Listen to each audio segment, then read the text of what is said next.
Hello everybody, this is a quick video to show you the basic functionality of the Neotree web editor.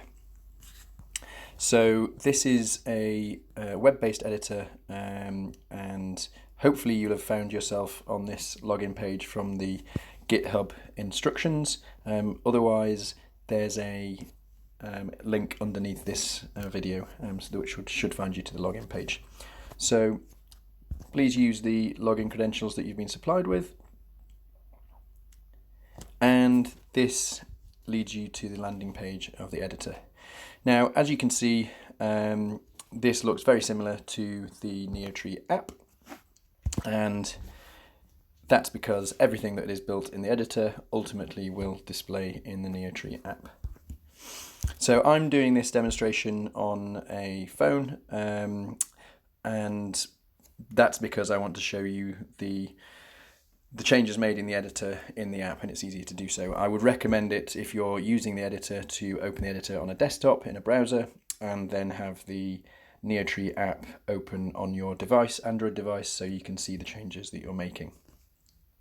So this is the landing page, and these are all the forms that have been built. And at the moment, the first thing to note is that we are in view mode. And it says that at the top of the screen.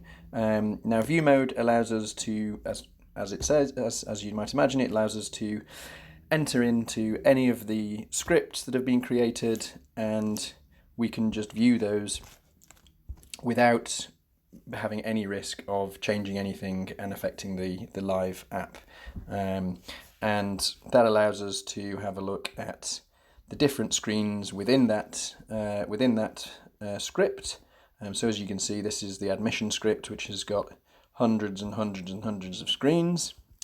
And you might remember from the admission script that the first question is a yes/no question about whether the baby is crying, and that's what we can see here in position 1.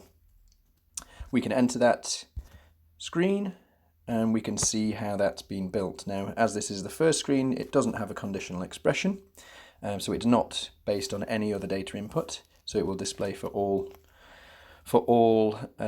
patients.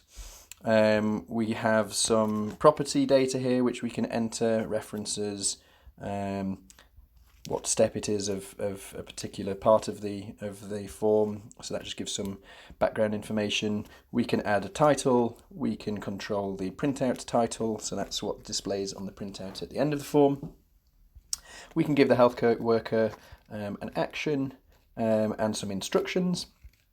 We can give it an input key. This is the key that would be used in subsequent screens which do have a conditional expression based on this input. So you can reference this as a conditional expression in future screens. Then we've got a label. That's the label that will be exported to the database, and we then have a I don't think that is the name of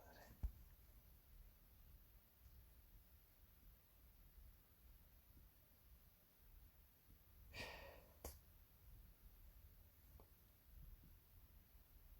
Cut that after database. We then have a negative label, baby is not crying, and the positive response label. So that gives you an idea of how the screen is built within a script. What I'll do now is we'll move into development mode and we'll actually build a basic test script.